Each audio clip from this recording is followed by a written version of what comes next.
Yeah, like you could technically do like different episodes, and then label it like, oh, episode 1 and then call it something. Maybe put like a quote from the show. But I think I'd rather we did Time's Biggest Regret was the last episode's title. I had nothing to do with the title of that. Yeah, and I was not consulted once. I'm what It do you just, want me to do? I don't know, man. Give me a ring. Call me. I tried calling you. Did you? Yeah, like No, you 3 or didn't. 4 times. No, you didn't. Um, Anyway, I don't know what day that was. we're gonna talk about titles later. How are you? I'm doing good, man. How about you? I'm pretty good. Pretty good. I mean, compared to you, I just got to sit here and sip on a beer and watch you set up the podcast, go through cameras, go through different lighting options. I mean, you've got the hard job. Actually, no, I do. It was hard to watch. Truly difficult. Yeah, I mean, we had like one problem with one camera that looked really, really good on like the front side of the screen. So like this side, great. When it got through the camera, got to the HDMI cord, awful. Yeah, but that's just kind of life, though. Yeah, but That's you know how when something like works a certain way every single time, and then like when you go do it to like replicate it to a friend or something, it doesn't work at all for them. that's like me when I try to do a magic trick for someone. Okay. Like when I do it in private, shit works. Yeah. As soon as I bring it out, it doesn't work. Yeah. Exactly. So you know the pain. I'm like, let me try that again. They're like, we don't have time for that. Like you just spent 25 minutes on one magic trick. Well, do you know, if I'm gonna like- give you another 25? Well, do you know those magic tricks where you, with like a deck of cards, you would separate the deck into like 4 separate piles. You'd have someone pick one card from one pile, and you say, "Are you sure?" And then you combine all the piles together, and you end up divvying them out. It's a long trick. It's a long trick. It's like a 15-minute trick Yeah. for an average person. For someone of my skill level, it's like Yeah. a 30-minute trick. Yeah. Because I'm calculating, okay, at this point I'm guessing. And then it gets to the point where I'm like, okay, I'll be honest, I don't know which one's your card. Could be this one. Oh, it's not? What about this one? I'm just playing the odds. I'm like 1 in 52 or whatever. Yeah. Yeah. Have you ever had that trick work though?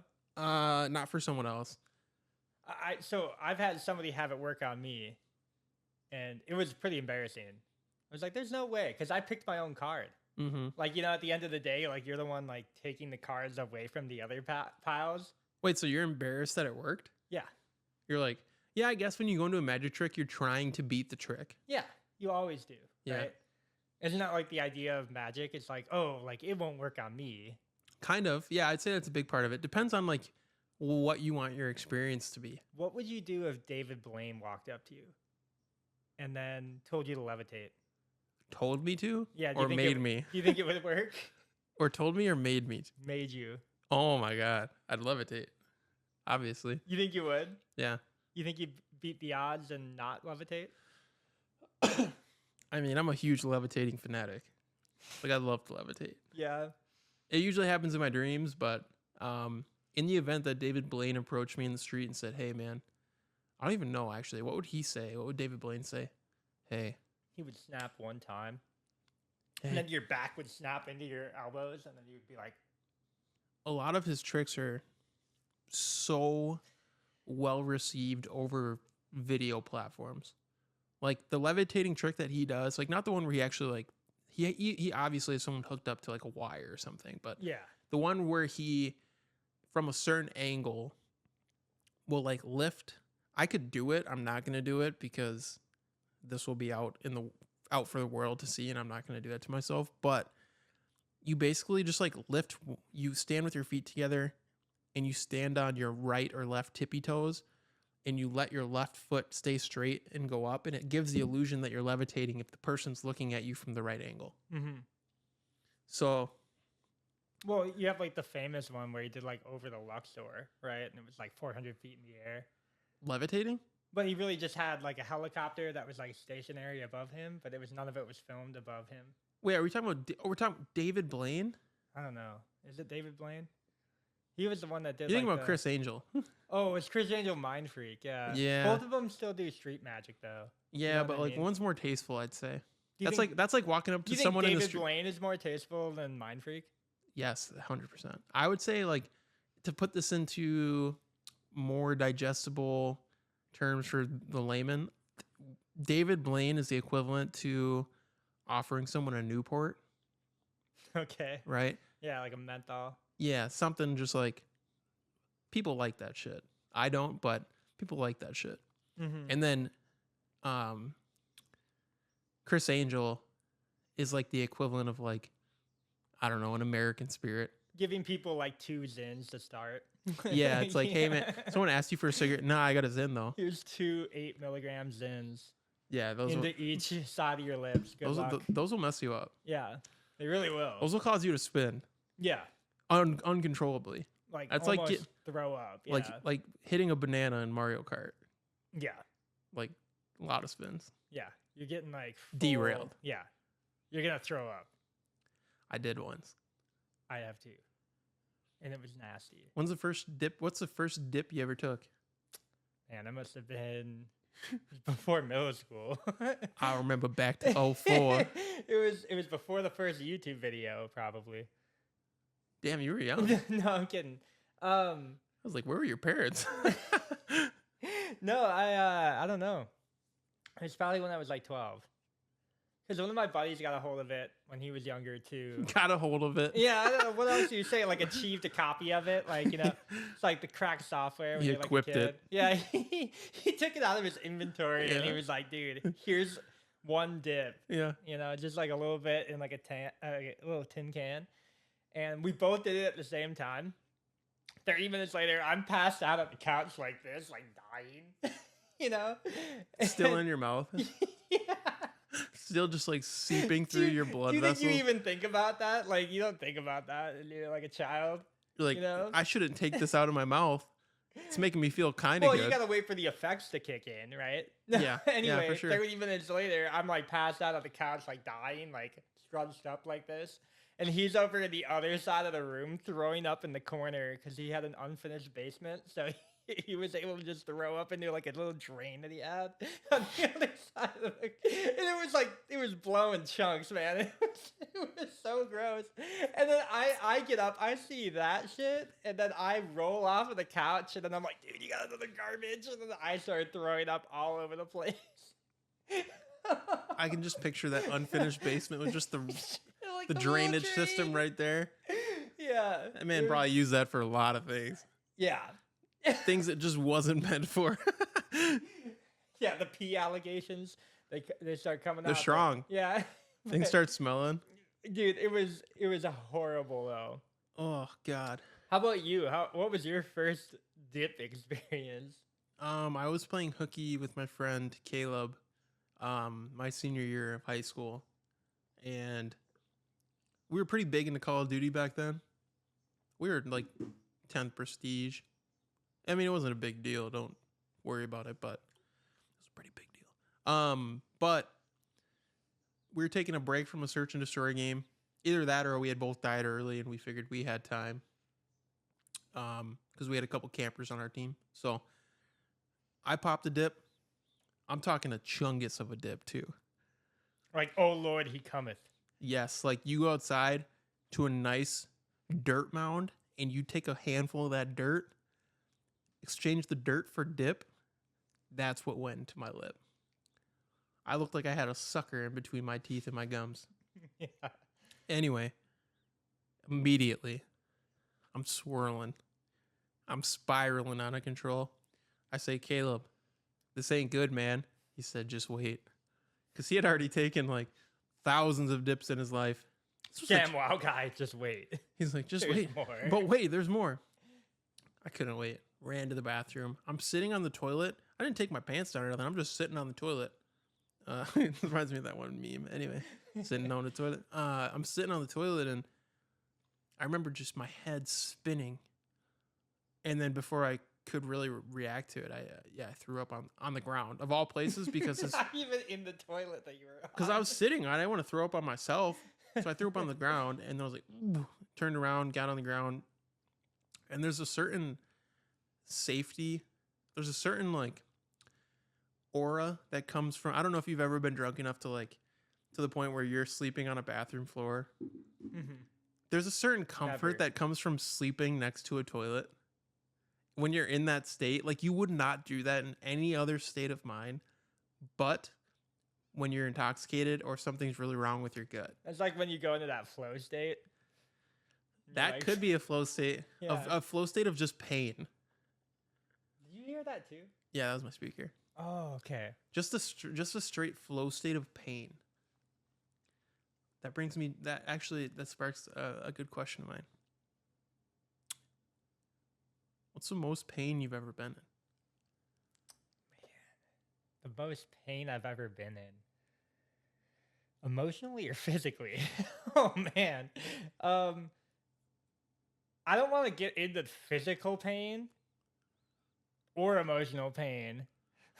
But I know breaking my arm Tell me about it. when I was in 5th grade, I was like playing, I don't know, we were just playing tag at the park or whatever. And I was with my stepmom and like at the time, I guess like my stepbrother. They weren't like officially she was not a stepmom, but like acting as in my life at that point. And we were running around or whatever, and I got the crazy idea to kind of dodge somebody and go up above on a slide, and I slipped off the top of like the highest point of the playground, and it was at that park that's like right down on Cass Street. I can't even think of the name right now. Wygant. Yeah, I think so. It's a Yeah, wagon it sounds park. right. It sounds about right. But it was the highest point of that. So like you think maybe like 8, maybe 12 feet, like not that high, right? And it's doubled when you're that young. Oh yeah. Well, because I was probably Feels like 50 feet, honestly. I was probably like 10 at this point. So I guess it was like not that high, but like high enough, where like you're basically dismounting off of a parachute from that point, right? Anyway, I slipped off the top, like my left foot slipped down. I hit my balls in the center of the slide and then rolled off of it because it was like kind of, I don't know, it was one of those like circular top slides, and fell on my left arm and broke it like 5 different spots.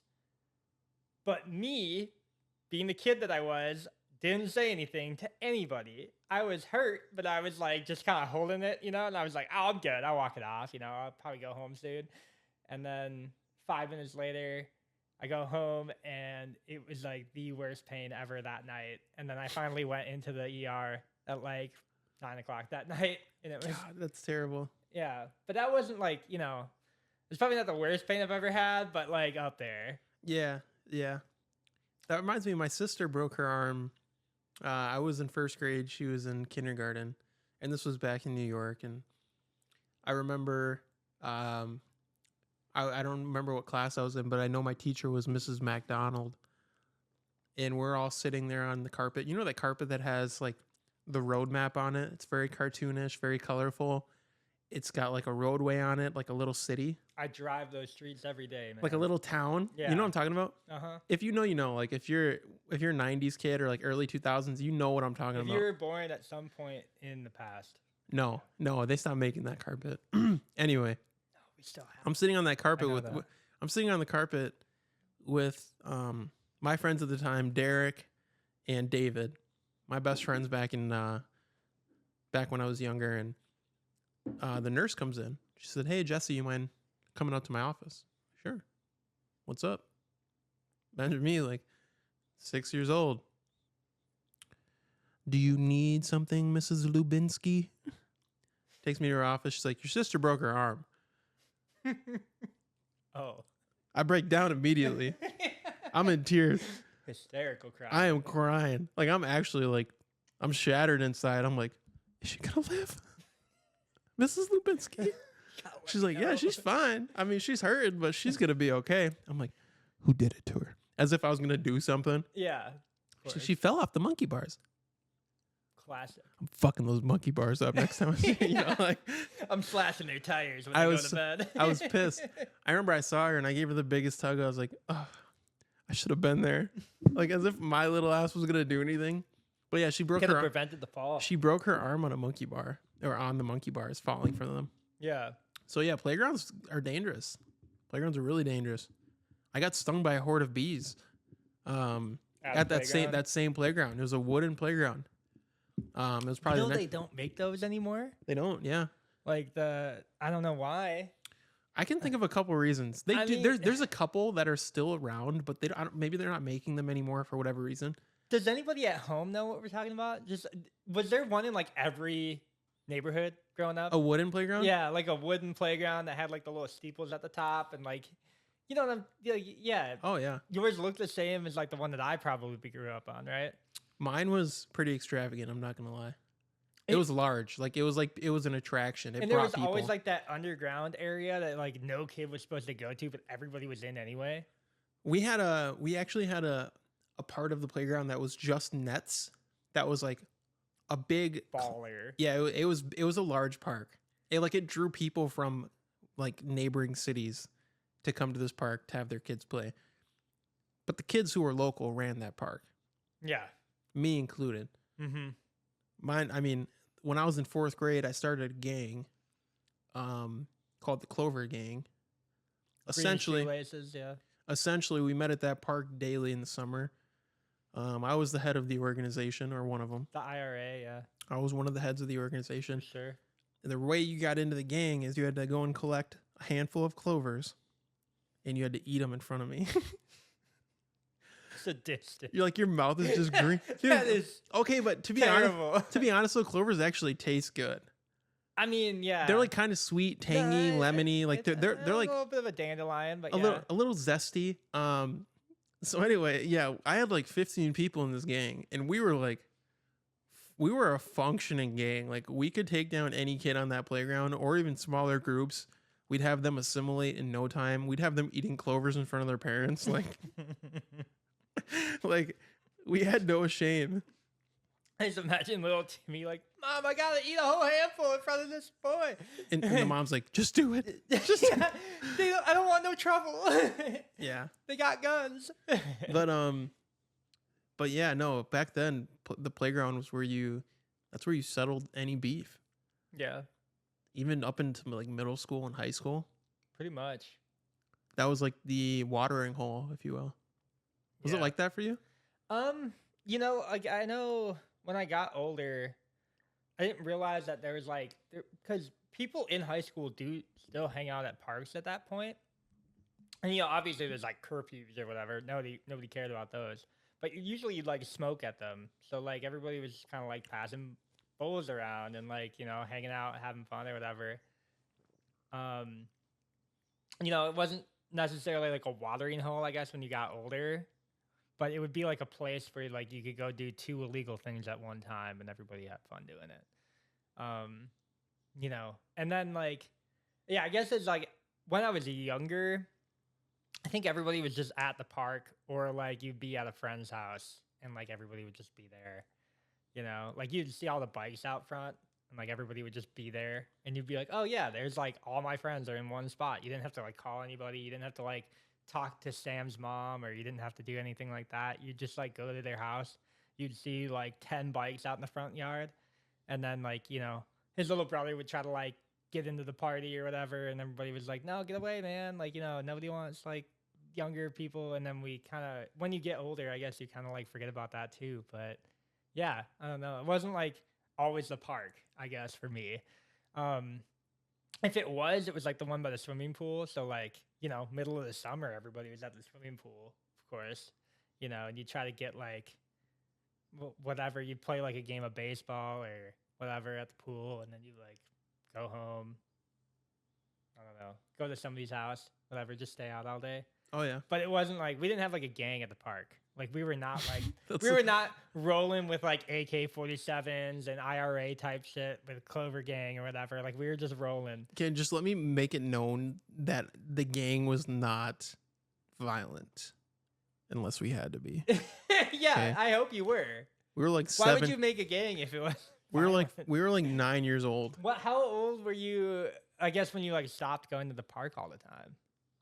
God, I've never thought about that. Because there was a day, dude. There was a day where this was like the last time that you and your friends ever just like rolled into the park. Yeah, it's kind of a sad thought. It's not something I like to think about, but it did. I think it probably was like sometime around like 12 or 13. Sounds about right. 12 or 13. It's when we started trying drugs. I didn't. I did. But Yeah, yeah. I mean, the drugs are safe. The park is kind of a safe haven for doing drugs sometimes too. Like a lot. I feel like that's pretty common. I feel like that's still a thing. Yeah. Yeah. But no, yeah, probably 12 or 13. I started hanging out with a different group of people, and we were just interested in different things and like hanging out in the neighborhood that we live in. Like we want to explore more. And so Mhm. maybe that's what drove us to, instead of finding comfort at that park and like remaining on that plot of land, we're like, we're gonna go and bike like 2 cities away and find a skate park. Yeah. And that's what we did. Mm-hmm. So yeah, a lot of our activities when we were younger was like biking around, finding different spots, skateboarding at these spots. It was a lot of my childhood. Yeah. What about you? What do you think you stopped going to the park? Probably like 12. Yeah. It's probably like that last summer. Like I think everybody had that like last hurrah before high school. Did you go? Is 13? I thought it was, when do you start freshman year? I think you're 14. Could be 13. I started when I was 13. 13 or 14. Yeah. Yeah. I think you turn 14 when you're in high school. Like Supposed to. Yeah. maybe. Yeah, I don't know. I never skipped anything like that. I never skipped like I know people in my grade who were like really young for our age or really old. Like I knew people who were like born at like the beginning of the year and somehow they were like in our grade. That was me. But like, yeah, I don't know. I don't remember. I don't remember like the last time going to the park. Like I couldn't tell you. I think we were just kind of like losing people along the way, you know? Like one day you're like, "Oh yeah, like Andrew, like he had to go like a different place today. And he's like hanging out with his older cousins and then like he never came back with us." And I'm like, "Oh yeah, like Keenan's gone one day, you know, he's like working with his dad on something." And then real people, I guess, but they know who they are. But yeah, like you kind of like lose people along the way. Like, oh, Peyton doesn't come here anymore. And like, next thing you know, it's like maybe 4 or 5 people now. And then you're like, guys, we could just go to like my house or we could just go up the street to like a different spot, you know?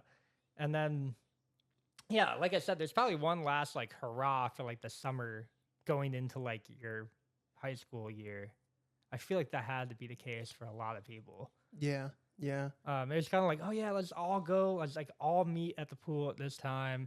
We'll like hang out. You know, it's like the last day of summer, and then high school turns around, and then you have like a whole different friend group.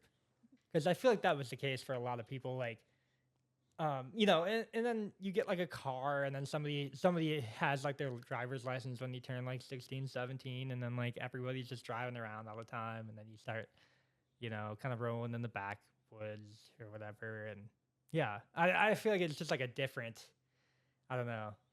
Yeah. It had to have ended around 14. Yeah. Yeah. It's kind of it's a really sad thought to think about. You know, when's the last time you met with your friends at the park? Yeah. You know, like when did? But also like really not sad either. Yeah, but for me, I had so many good childhood memories at that park, and I can't remember seeing those friends after not seeing them at the park. You know, like a lot of my friends existed only at the park. Mm-hmm. My park was like a block away. Yeah. That's where we met. Like that was the place we went. And so, And you'd always have like 2 or 3 different friend groups too that you didn't really hang out with all the time, but they were always there at the same time because everybody met there, right? I do miss that. I miss like interacting with even more friend groups than what I usually have.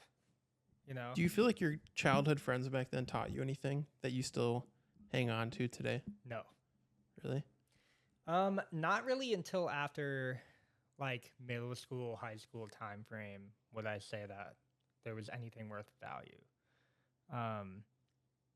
Like yes, there might have been lessons in like who you are spending time with, I guess, and like what they actually mean to you, and like you know, is this person actually my friend? Would they throw me under the bus if they threw me under the bus to like one of their parents or something like that? But I definitely feel like I was one of the I wasn't like a bad kid per se, but I was definitely one of the more like, you know, I was going my own path and like everybody who was around me at the time, I guess, like they would have thrown me under the bus if like their parents found weed or something like that. I'd be the kid that they'd probably like throw it on. Did you ever get caught smoking weed? Yeah. Tell me about that. Man, one time my aunt caught me. Not the aunt. Yeah, my aunt who like lived with us at the time. But she was really cool about it. Like she was like I don't know. She like moved eventually out to like Portland and like was pretty like we smoked together and stuff like that. Comes full circle. Yeah, but like she was like, I'm not gonna tell your dad. Like I'm not gonna like snitch you out or anything like that. Just like don't let me catch you doing it again here, or if you do, go outside or whatever. She got you a big favor. Well, yeah, like I said, like she ended up being one of the cooler aunts, and like I don't know, she's still cool to me to this day, even if we disagree on like every political everything. Yeah. But yeah, it's like there was like a mutual understanding on that, and she's like, yeah, I'm not gonna tell your dad because your dad like probably would freak out or whatever. There was another time where we were at one of my buddy's house, and I had just like not bagged the weed properly. And like his mom smelled it like just through the bag because it was like the most. I mean, it was good shit, but like but it just smelled like weed downstairs. And she like walked downstairs and she's like, "All right, why does it smell like weed? Did you guys smoke down here?" And we're like, "No, we're not. We didn't like smoke anything." Jimmy starts laughing. Yeah, right.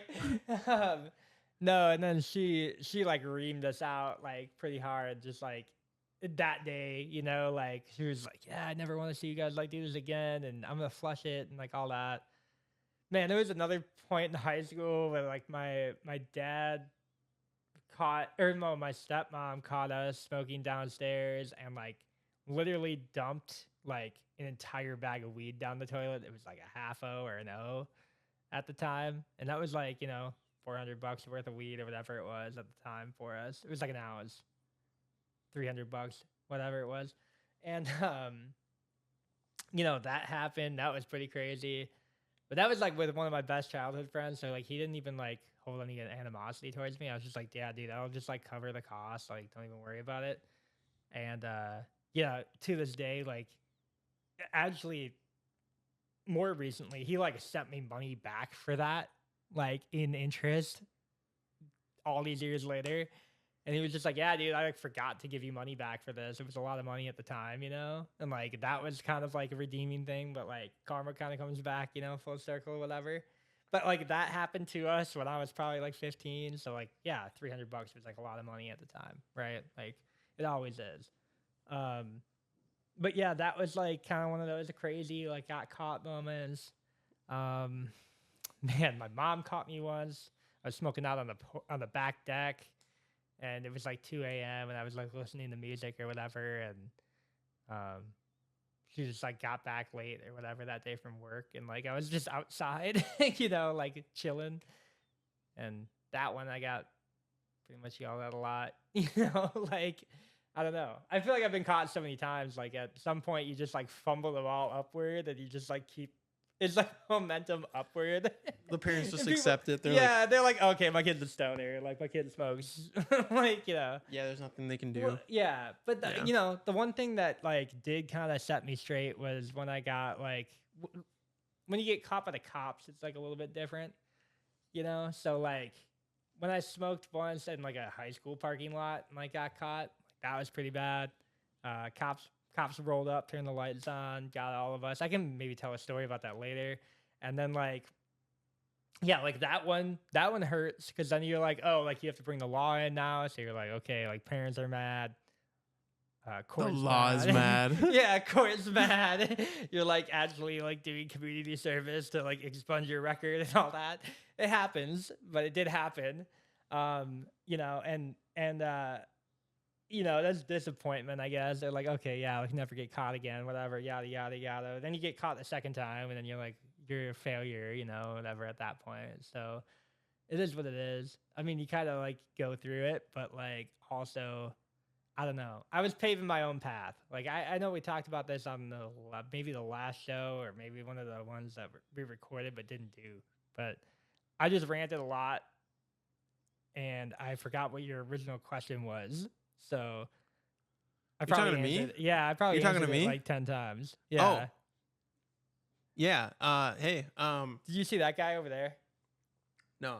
Yeah, sorry. You know my neck hurts right Mr. Coffee Maker. now. Keurig. My question was, have you ever been caught? And you went through like you've been fucking caught a lot. Like you're terrible at this. Yeah.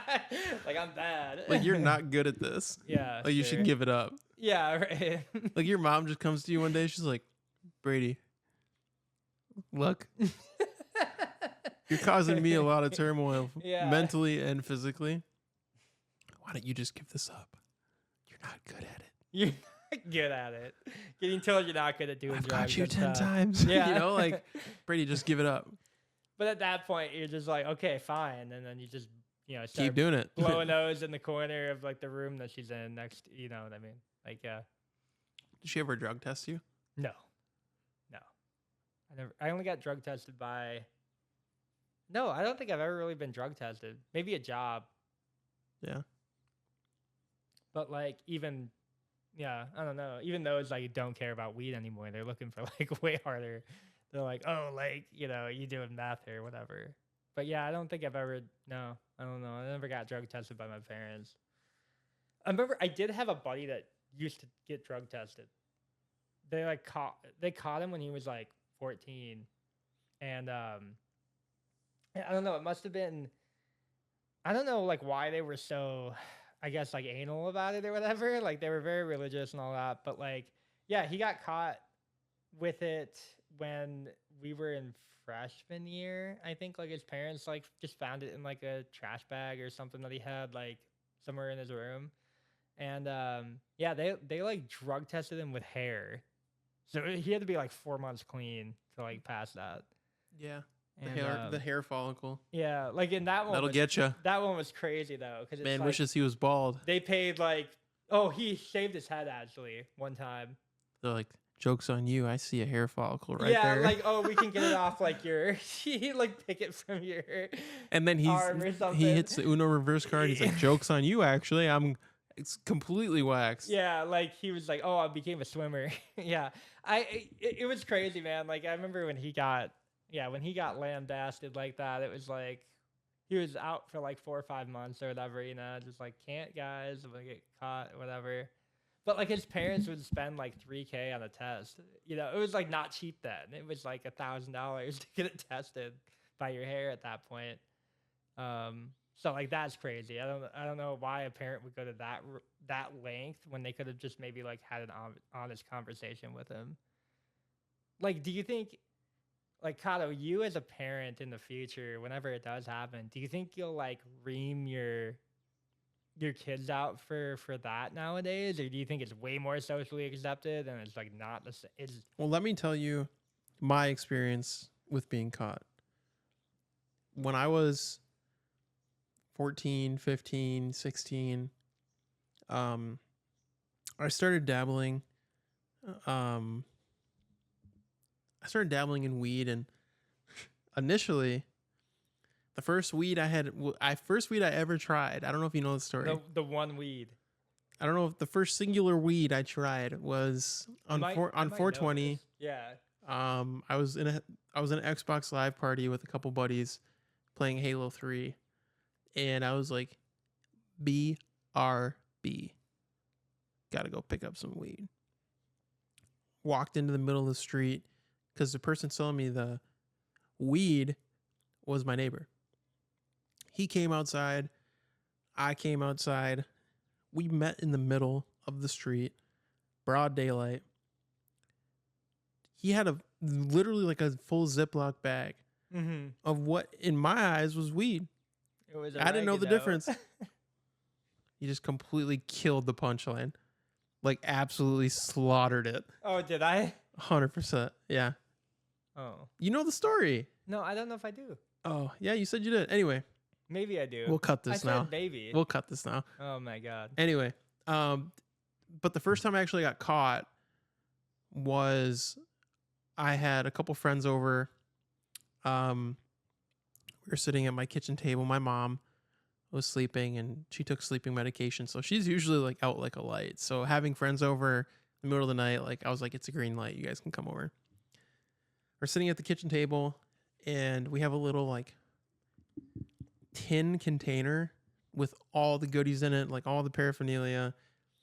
we just picked up like I want to say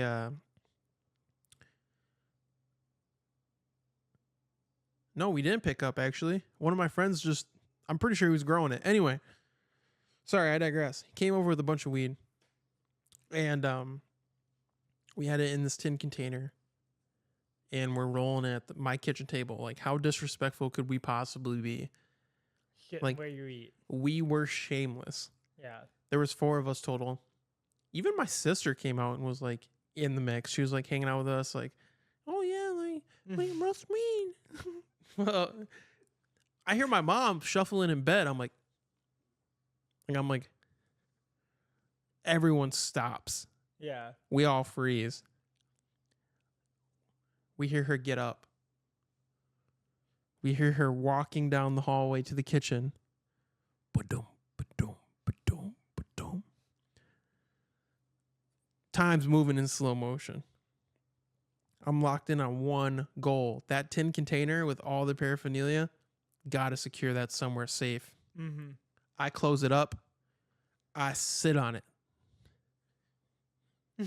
He's like, I put it in my butt. My mom's like sleepwalking at this Yeah. point. Like, she is sedated. And she's out there at the kitchen table talking to us, having a good time with all my friends and JD. And my mom's like, Jesse, come here. And I'm like, hold up. I'm like, for what? She's like, come here and help me grab something. I'm like, Ryan. She's like, Jesse, stop. Come here. And I'm like, All right. anyway, she's so persistent. I end up getting up, but I tuck my chair in under the table immediately. So fast that it causes the tin container to slide onto the ground. She's like, that like almost woke her up out of like her sedative state. Yeah. She looks under, she's like, what's that? Like, very curious, very inquisitive. She grabs it in front of all of us. Yeah. Like, I can imagine the horror, the shock. all my friends were just thinking like, dude, Oh. she's for sure calling our parents. Yeah. In my mind, I'm like, dude, she's for sure gonna kill me. Yeah. My sister was like, I was like, locked it in. and one of my friends, like at the time, he was just like, Man. like he knew I fucked up. Like, He's I've, like- I've already seen this before. This is not good, man. So she opens the tin container, Yeah. finds a little baggie of weed, a bowl, rolling papers, Yeah, the whole 9. everything you need to really satiate that urge to just burn one. And the fire in that woman's eyes, I'll never forget it. She looked directly at me because she knew I was at fault, at least partially, for this tin container being there.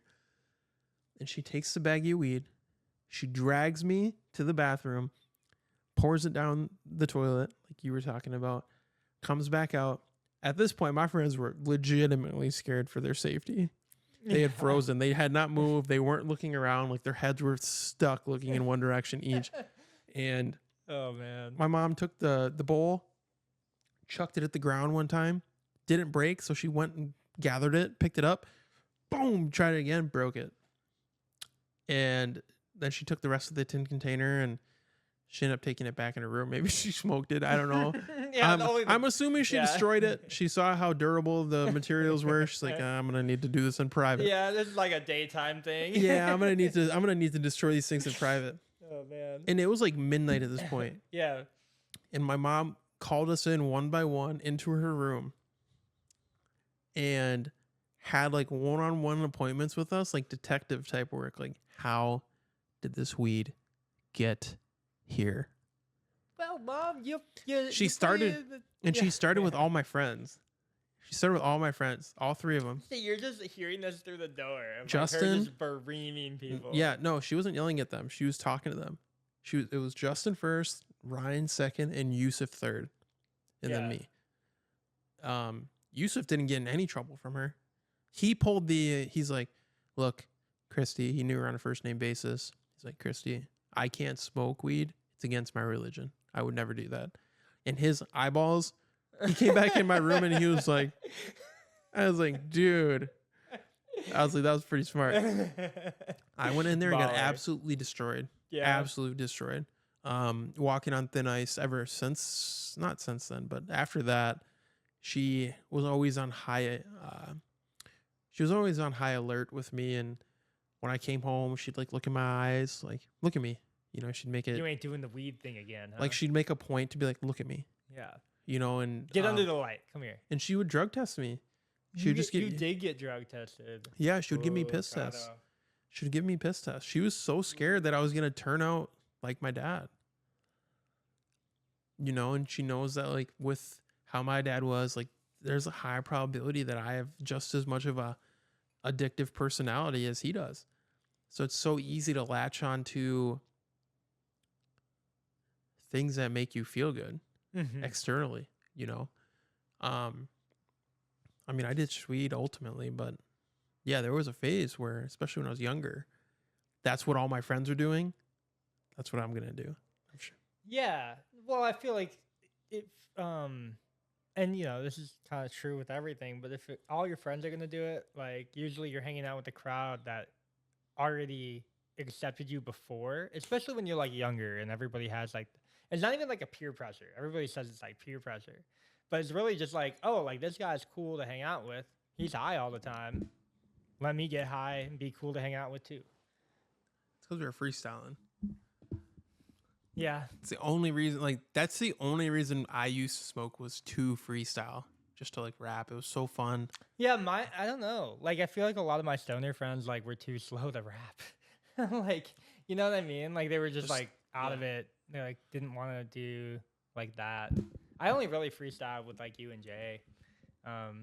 Really like So when fun. you well, Yeah. yeah, cuz like I don't know, a lot of my friends were like older, but they were like, you know, just wanted to like listen to music and drive and do all that. So we just like would throw on like a new Kid Cudi, or we would throw on like Kanye West albums and just drive into the woods. You know, we go find different places to smoke, different places to like, you know. I remember one time there was like a really, really like late night. It was maybe 2 a.m. or whatever.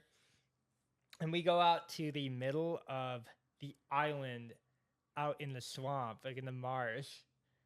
And we walked all the way out there. Like we parked like down by that dog park and just walked all the way down and like all the way left. And then there's like this like trail that you basically just take out into the middle of the woods and it goes all the way back. And there's usually like a homeless encampment there. But we like sat where that like that area is.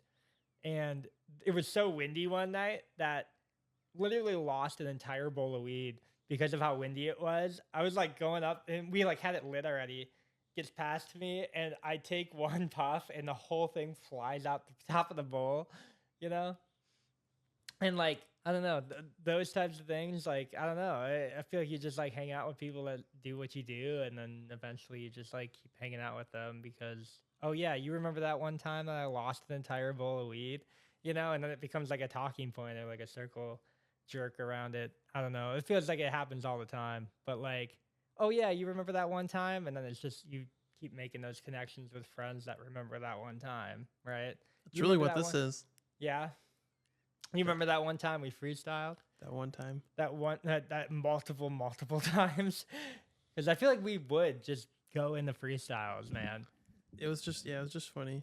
Do you remember that one time where That one time it was in like that, band camp? but it's like that one time times 100. It's like you used to come and pick me up, or we'd meet at the gym or whatever, and Yeah. at that time your stereo wasn't working in your car, so you had a little So I blue. got You the had a little like Bluetooth X boom over Yeah, you had a here, little and I'm, like, Bluetooth putting speaker. it up in the top. Yeah. and I'd hook up and I'd play a beat, and then we'd just like rap, just make up stuff on the way to the gym, Yeah. just complete nonsense. But it was, in our eyes, it was more enjoyable than listening to music created to listen to. It's like we're gonna create Kato, music. do you think you'd ever make do you think you'd ever, how do I word this? Do you think you'd ever become a rapper again? It's never left. I think I enjoy rapping. Mm-hmm. I enjoy rap music. I just don't like create anything anymore. But no, I don't know. I can't say. Okay. I can't say. Do you think you'd ever like do a freestyle like method again where you just like freestyle into like a microphone like this and just, you know, play beats in headphones and just do like a podcast but like freestyle on it? I don't know. Probably not. Okay. Probably not so long as I'm a police officer, I think. It's like Do you, you think end up you'd saying say something. like incriminating thing? No. I would say some outlandish shit that would probably get me in trouble. So, Really? yeah. So long as I'm employed by Where you are, yeah. the city, yeah. But yeah, I don't know. Maybe in the future. Okay. What about you? You gonna be a rapper someday? You gonna be rapping? I think I could do it. Yeah. Spit Yeah. one right now. Not off the top like that. You know, I need my things. I need like my items. No, I'm kidding. Yeah, you gotta equip them. No, I think if I was given the option to like go into a studio and do like a full record and like spend money on this and like I'd make a joke album, definitely. Like I would make it in like the face of Lord Peppa Gaming and I would do it like as a joke entirely. But I would joke, I would like mock the game like too hard. You know how like everybody nowadays is like the rapper that is rapping versus like the rapper who used to rap? Like everybody's like doing that now where it's like, oh, I'm sick of these mumble rappers. Let me rap the real truth or whatever. I would make a mockery of that group of people by going back to mumble rapping and like making fun of them and then like doing it ironically. And still be so hard to understand. Yeah. Do you think like what Well, 'cause what it would be the would purpose be of that? I think I don't know, from a young age, I feel like I had to get some type of album out at some point, right? Like I've had a creative outlet now where like I can do a podcast or whatever and talk to people or whatever. I have like a gaming stream. I kind of do like different creative outlets, but I think music has always been one that I've just never put like full effort into. So I think just to like ironically go half in with like like full equipment, you know, and like kind of making like a mockery out of myself doing music, I think I could do something with that. What do you think your strengths are in music? In music? Yeah. Song structure maybe. That'd probably be one thing. Like I know if you were to like give me I don't know, like Jay used to like write like a lot of freestyling and we would like go over a beat together and be like, hey, like this is like the time structure that you have to spit this line. And like this is where the hook is, and like this is where like you put a verse one, and this is where you put a chorus, and this is where you put a bridge, and this is like I think I know a lot of stuff about that. Where it's like maybe I'm not the best, but if I had somebody ghostwrite for me, like I could probably make a mockery out of something. You know what I mean? And like that would be like the whole point. Like I think a lot of people put like I think it's really funny to me. I think it's really funny to me when people are like a SoundCloud rapper and they like take it seriously. Can you blame them? Like I can't. if that's can't like blame if they them. enjoy it that much, like that's what they want to do. You can't fault them for liking it and Not at all. taking it seriously. But I think I can fault them for like I guess nowadays it's a little different. But like 5-6 years ago, like people were not blowing up on SoundCloud or DatPiff because they were like using their iPhone, you know? So like if you're using your iPhone to record in like a bathroom and you can like hear the echo and all that, like I think it's funny to like not make fun of per se, but to like do that same intensity of rap in like an official studio and like paying money to do that like as a hobby and then somehow still like blowing up and like getting more views and likes and whatever than them. Like I think that's funny. So like if I can put like half the effort in and do something that you are putting like your full into, I find that funny. I think realistically, genuinely, and personally, I'm not listening to anything that doesn't sound good. Like if it's a mockery, Yeah. me personally, like I'm not tuning into that. Like Sure. there are some artists like Lil Dicky, he's like the only person that's really coming to mind. Blueface maybe. I don't listen. Yeah. But like to me, Lil Dicky is the antithesis of what it means to be a mockery of the rap. Yeah. industry right And now. like be better than a lot of other people. Yeah. Yeah. Yeah, like especially on the freestyle circuit. But in terms of like what I'm listening to and what most people probably are gonna listen to, like they're not gonna pop on a mockery album to like vibe to unless it actually sounds good. That's like the Yeah. core of it. It has to sound good. So I take like that point, right? Like, what if it sounded like professional and it sounded like I paid like top dollar for like the best producers, like the best whatever, and then it was just me like on it making like a dumb point about nothing. Then Like if I made a club banger, it you would know? probably play into who likes the lyrics and who likes the beat, Yeah. right? Mm-hmm. Because production would be out of this world, but like, are the lyrics gonna match the production?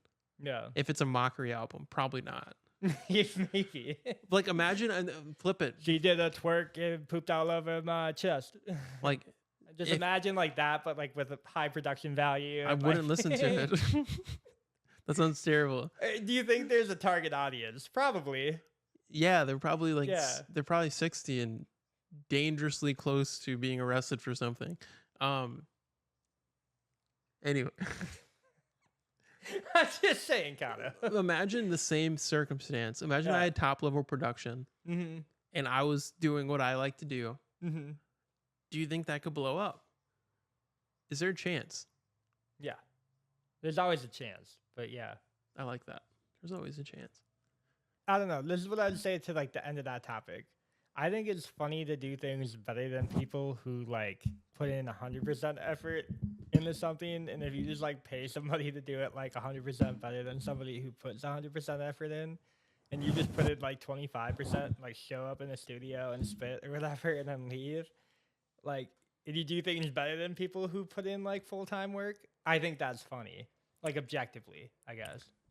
Subjectively, but like I think that's like okay. Imagine like you have a SoundCloud rapper that puts in like 80 hours a week into something and like perfecting his craft and like making it. He is getting better and all that, and I think that grind is amazing.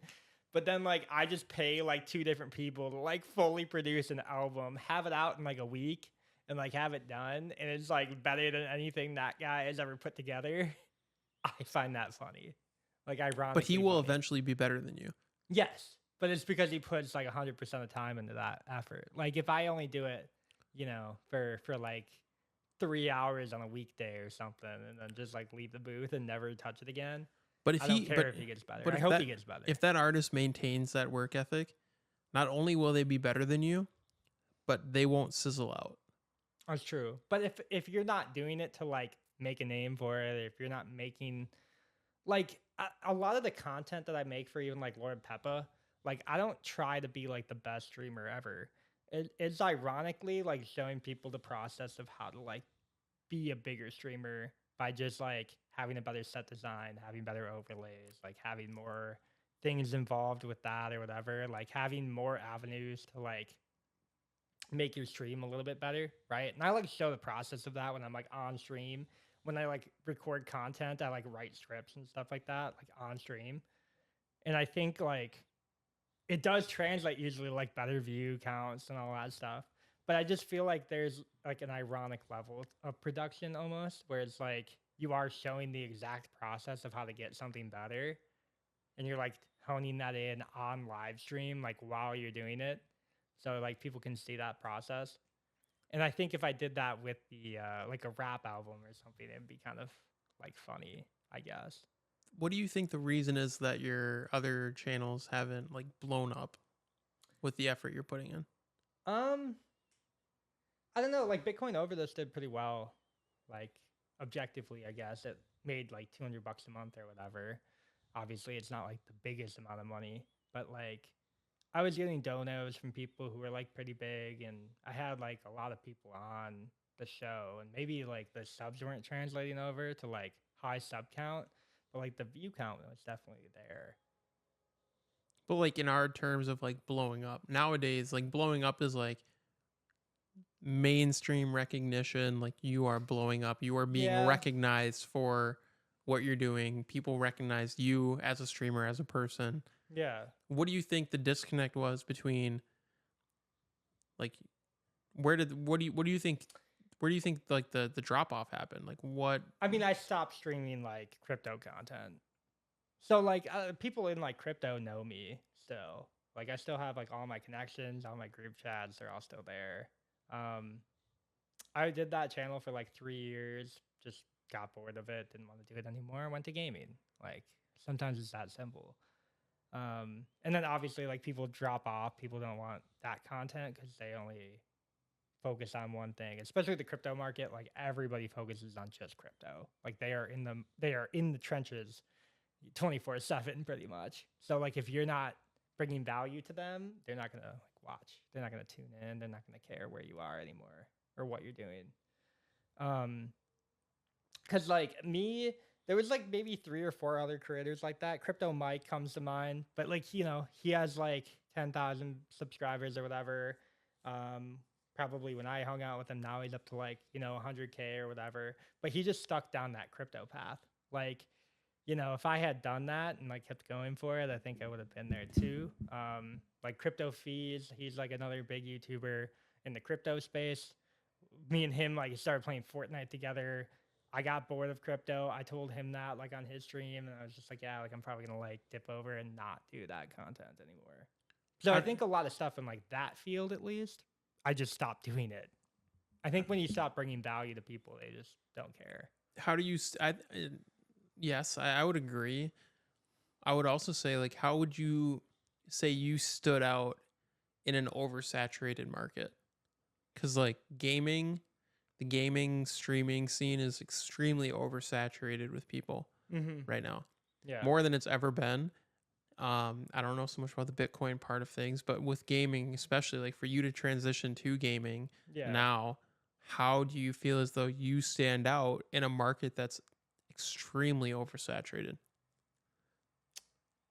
I probably don't in gaming. I don't know the algo as well in gaming. Um, But you have a good stream setup. I have a really good stream setup, but that's about it. You have a really well done professionally like your stream when you view it, um especially someone who's not accustomed to uh like me personally, like I watch streams all the time. Mm-hmm. But if you show someone else like a very basic stream like the one I have in my room, super basic, very rudimentary, if I were to show them your stream with all like the effects that you have on your stream, the green screen, like everything, Mm-hmm. they would probably inherently say that yours is more enjoyable to watch just based on like it's almost like the production in an album, Mm-hmm. right? It's like that's what you get up front is like the production, but like what keeps you around? Like what differentiates you from other streamers that makes them want to come back to you? Yeah. I don't know. Thinking about it, like I mean, I don't. Yeah, I don't really think about it. Like I have a story that I'm telling on Peppa, but like if you're not in tune to that, like it probably doesn't matter. So like the entire storyline of Peppa is like pretty funny. It's like a guy sent back in time to like make the gaming industry better, and like he's doing that through going into gaming tournaments, doing challenges, and like just kind of doing like general things. Um, but like as it started, it was like in the 2080s, and then now I reverted back to like the 1900s, and I did like a Red Dead streams, and like I was in character. I was dressed up with like the hat, and I was like I kind of had all of that going for me in that. And then now I like go back to Elden Ring, and now all my stuff is medieval themed. So I think like theming is pretty important, kind of like what you were saying on the last podcast, where it's like characters, like people come in for the character, and then what makes them stick around or what makes them like addicted to whatever they're watching. Um, with like Lord Peppa, you'll get the same character. You'll get like this weird, wacky guy who doesn't really know what he's doing. He can't read. He is like just a pepper farmer thrown into like a gaming world. So like he doesn't really know how to game well. Um, but he does like commentate everything. So no matter like what you do, like he's probably saying some narration to it. Like he's like, "Oh yeah, I'm gonna do this because of that," or like, and I'm always talking on stream, and I think that's like why I interrupt you, and I'm sorry about that all the time. But there is like a narrative being built, I guess, in terms of like theming character development, kind of like um every season ends with Peppa like learning how the farm works again. So like I have like 3 seasons of the show now, which is like weird, right? Having episodic stuff in a gaming stream is weird enough because you don't really think about gaming when you're not like thinking about episodes, right? There's an episode where Peppa gets arrested. There's an episode where Peppa shoots himself like at high noon, does like the 10 steps and turn thing. Um, like there's kind of like weird intervals of like the story that are like kind of adding all together, and like Peppa's trying to like figure out the matrix that he's in. The whole thing is a TV show, but he's like ironically breaking the fourth wall every single time because he knows it's a TV show and like he's a character written onto that. Um, when I think in terms of longevity, I think Peppa could be somebody else. Like I think I could write somebody else into Peppa if I wanted to. Do you think Kind of like yeah. like the theme and like the storyline that you've already even expressed, it sounds interesting, and I didn't know any of this. Yeah, you don't have to. But I feel as though the core reason, and I'm a huge fan of gaming. I follow a lot of different gaming channels. I have like my niche of like the types of games I like to watch. Mm-hmm. And I'm thinking about this as I'm listening to you. The reason that I watch those channels isn't because of a storyline or like a theme. It's because like the personality of the person I'm watching is enjoyable for some reason, XYZ, and that's why I stick around. Yeah. And I feel like you have a lot of qualities that you could present in a stream that I'm sure you do that would have people stick around. It's not as much. I guess my point is, I don't think it's as much about a storyline as it is about who you are as a person and as a streamer, and like not having like a fake persona on camera that people are like connecting with just for it to be different the next episode based on like the theme of the whatever. Mm-hmm. Like I connect personally with the people I watch because they're enjoyable to watch and I think they're funny. I think that some of them are assholes, but like in a way that's like kind of enjoyable to see. Oh yeah. But yeah, I think like your personality is very fine tuned for streaming, but it's like maybe like almost you're delving into like being too fine tuned, where it's like you're fine tuning a completely separate universe that you have to exist in, where like your actual personality isn't what's being displayed. Yes. You know what I'm saying? And like for me personally, that would make me not want to invest because like who am I even watching? You know, like it's not you. I mean, it's you, but like It's not me. you. You know what I mean? Yeah, I know what you mean. Like that's just for me personally, and I don't know your fans like what their thoughts are on that. It is weird because I am getting fans that are like outside of friend groups and stuff, right? So it's like you kind of get like a different intake on it. Like a lot of people just say I'm like underrated. That's the only thing I've really gotten, and then it's like either hate. It's like, oh, you have a lisp or whatever. Like I can't watch this, whatever. Yada yada. Like you hear that a lot. But yeah, no, like the people who like stick around and like come back to like, which is kind of weird because I don't have like a very consistent schedule. I'm always on the same days, but never at the same times. But yeah, it's like people who come back in and they're like, yeah, like I can't believe you're like doing this out of your room. You know, it feels like an actual production, which is like great because that's kind of like the feeling that I'm going for anyway. So it's like good to hear that, like, oh, you're underrated, or oh, hey, like can't believe you have like this whole setup and like, you know, or like, you know, you do this, you do that, like. And then some people are like, yeah, like you have like some spicy takes about games. Like I have a segment that's called like there's only one thing, and then I'll go on to like list like 5 things wrong with something or like 5 good things about something. And like, you know, it's not like always negative. People always say that. They're like, yeah, at least you're like showing the positive side of stuff, even though you might not like it or whatever. I don't know. I guess it's like a different spicy stuff takes. People are like, oh yeah, this is like different. You know, it's just different. I think so. Like the people that do like it. The people that don't are instantly turned off. But if your goal is to maximize, which I know yours is, sure.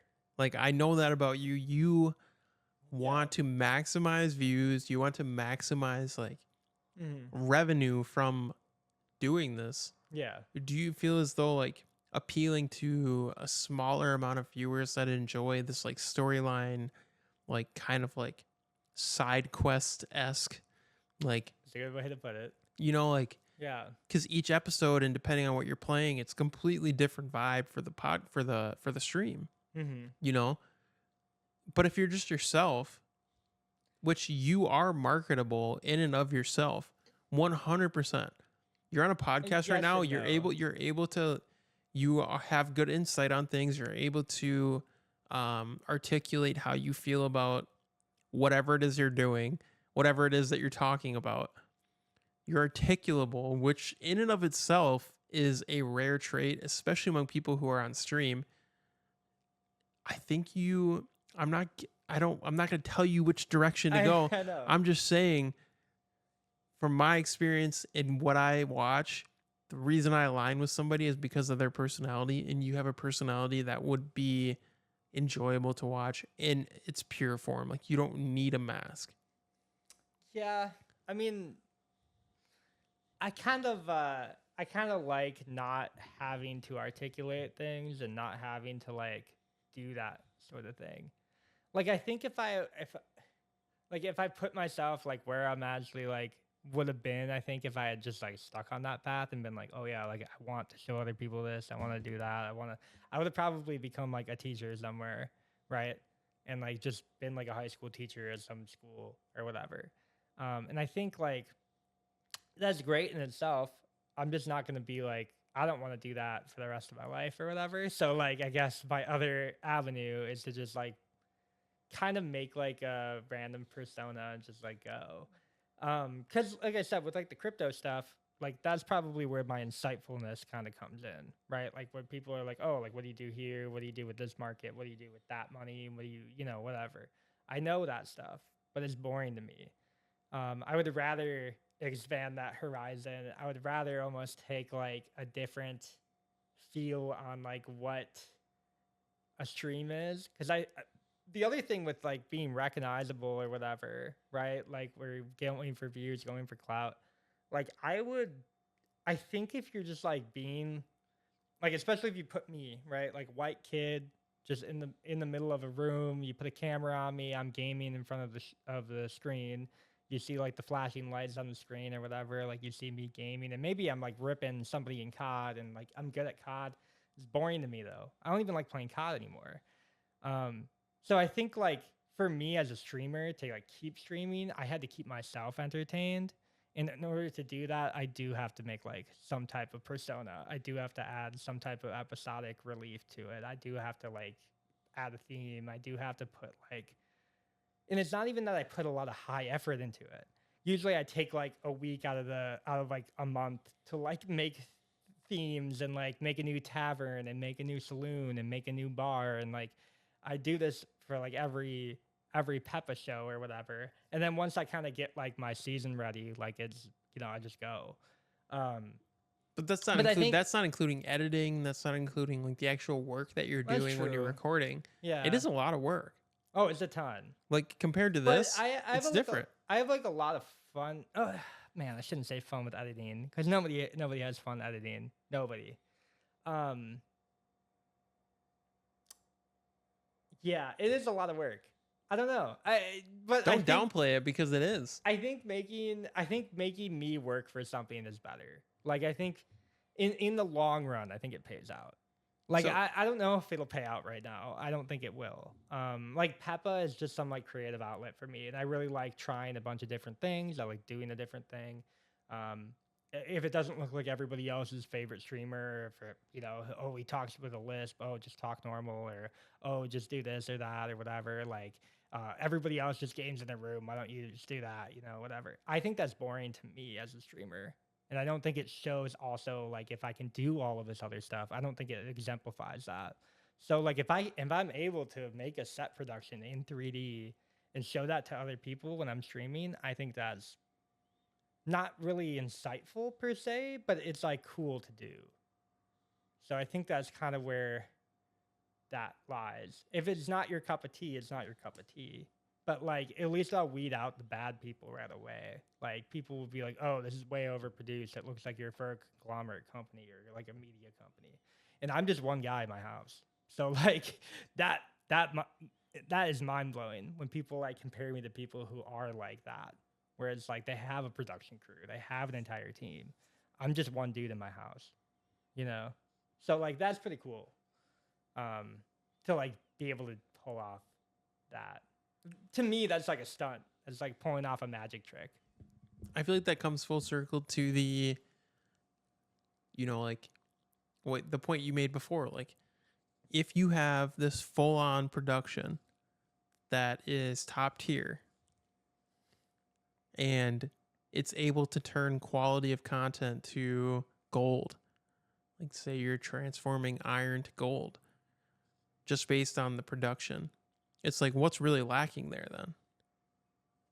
Because I feel like you have both, but they're used in different areas. I don't know. Like, you shine. I think you do really well on podcast settings because you're good at conversation. You're good at explaining what you think about things. I don't know about you as a gamer. I honestly haven't seen too much of you gaming. I'll assume that you're decent if you're gaming a decent amount. But I know how it goes, man. That we have bad days. I mean, I'm good at gaming too, but yeah. Yeah, but pro and MLG, you know what I'm saying? Like, yeah, I remember. Yeah. I did play a lot of lands, man. Back in the day. I did too. Hold on. But I think you, as a person, have just so much potential. You give off this energy that like you never are satisfied, and you are constantly reaching for something more than what you have.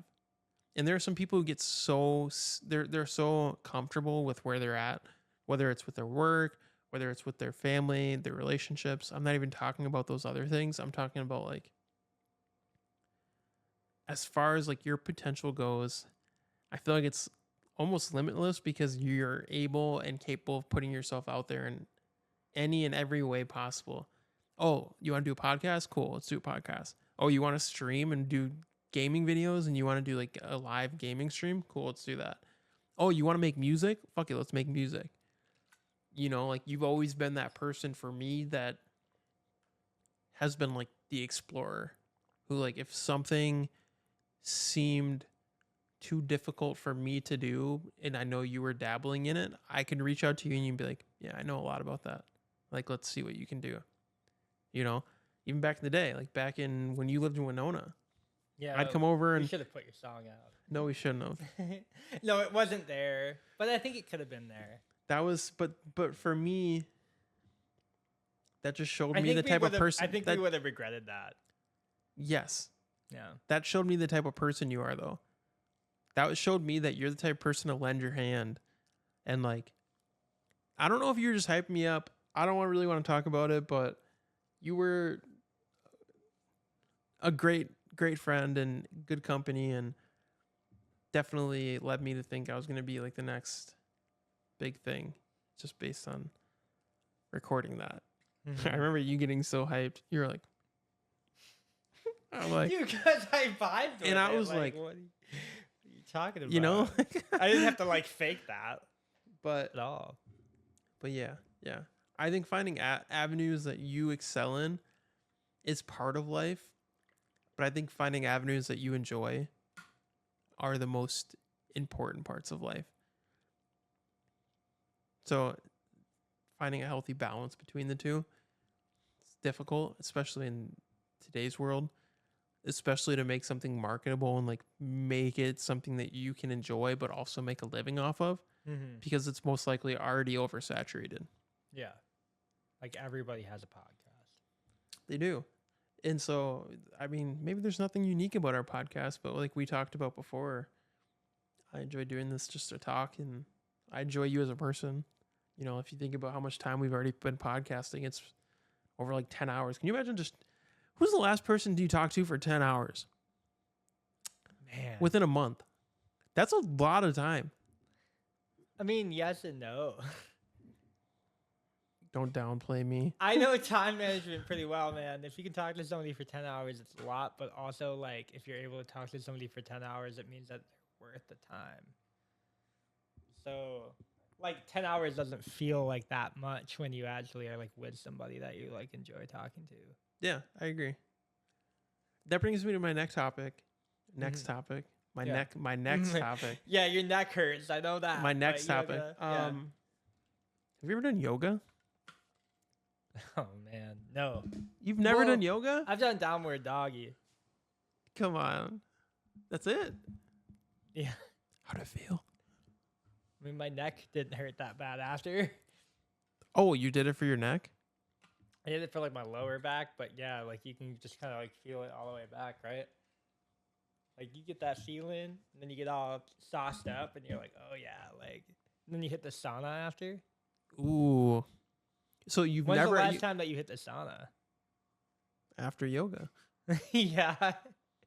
When was After that? hot yoga. When was that? Um I was like, I've never done hot yoga before. I have. No, this is a really funny story. I signed up for hot yoga with my ex-girlfriend back in my freshman year of college. We signed up for 30 days for $30. On paper, great deal. You're like, 30 days for $30? Dude, I'm getting 30 sessions, It's like right? $1 a day. The thing is, the classes we signed up for were at 5 a.m. And so we showed up at 5 a.m., right? It's hot yoga. The room itself is 107 degrees. I have hyperhidrosis. It's a condition that makes me sweat excessively. Sure, yeah. So I bring this little skinny water bottle in, right? I set my mat in the back next to my ex-girlfriend, and we basically made a pact. We're like, okay, we're just gonna sit in the back. We're gonna watch people in front so we know what we're doing because we don't know what we're doing. And I'm not kidding. We got there like 2 minutes before the class started. I'm sitting on my mat, drenched. I had already finished my water bottle. I knew I was fucked. Like at that moment, I was like, dude, I'm so fucked. I had no water left. Like I'm already sweating out. I felt like I was bleeding out. Like I started. And so the class started. We're going into Warrior 1, Warrior 2, Downward Dog,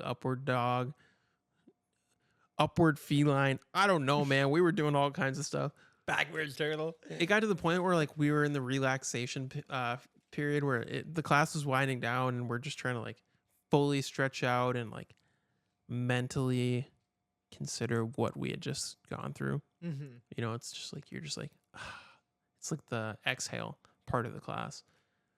And the instructor, it was this older blonde female. She was like, can you, or she's like, everyone go ahead and get into the, what's it called? I think it was like a upward baby or something like that. Oh, it was like Backwards turtle. no, it was gosh, what was it called? Something baby, something toddler maybe. So basically, I'm on my back. My legs are straight up in the air. My arms are straight up in the air. Mm-hmm. It was toddler's pose. That's what it was, I think. So she's walking around. She's adjusting people's like form. Mind you, I'm like this. You're like most vulnerable right now. And like your back is on the mat. like right? I'm not. Yeah, my back's on the mat. I'm not flexible, so I'm like, Yeah. I'm like trying to keep my legs straight. And this woman passes me, and she like walks past briefly because I was able to like secure my legs straight for a second, and then she saw me after she walked past. I was like. And so she comes back and she grabs me by the ankles. And I'm like, oh God, what's she gonna do? She grabs my ankles and she clicks them together. And as soon as she does that, I farted right on her shins. Directly on her shins, right? I'm like, I'm breaking down. I'm losing form at this point. My legs are shaking. I was starting to laugh. I was... And she's like, asshole hot. She's still holding onto my ankles, and she's like, shh, just focus. And my ex-girlfriend at the time was looking at me. She was dying laughing. Everyone else in the class started dying laughing. I started laughing, and I was like, dude, I'm about to fart again. So I ripped my legs away from her, and I was like, I was locked the fuck in after that. She kept making her laps. Yeah. And then after the class, I grabbed my ex-girlfriend. I'm like, yo, we got to get the fuck out of here. That was like day 2 of 30. Yeah. Never went again. Like, I'm not showing my fucking face in this yoga studio. Can you imagine a wet 107-degree fart? Dude, that asshole just hot. Can you imagine a wet? It sounded like this. No, I'm not even going to try to replicate it because it was... No, it had some... Has a move to it. It had some layers, for sure. Oh my god. So yeah, I never showed up again. But yeah, it's my yoga That's my yoga story. Oh man. Never went to yoga again, huh? Hey, thanks for tuning in. This was B tier. This is B Brady. This is B JD. Gerady. That would be our married name. Wait, real quick before we send it Celebrity off. marriage name. I told Brady. Actually, never mind. We'll talk about it next time. Wait, it's a little what? cliffhanger. Yeah, it's a You cliffhanger. can't do that. We can, and I will. All right. Well, click like and subscribe down below. It does help us out. I hate that you We're not those kind of guys. But wait, there's more. If you click now, we'll double your. No. We have to tell people to like and subscribe. It's No, like we don't. I'm pretty sure you do. You don't. If they, I'm pretty sure it's like YouTube standard practice. At this you don't. point. Hey, if you enjoyed the podcast, subscribe. If you want to tune in for next week, You just said you can't do that, and then you. Okay.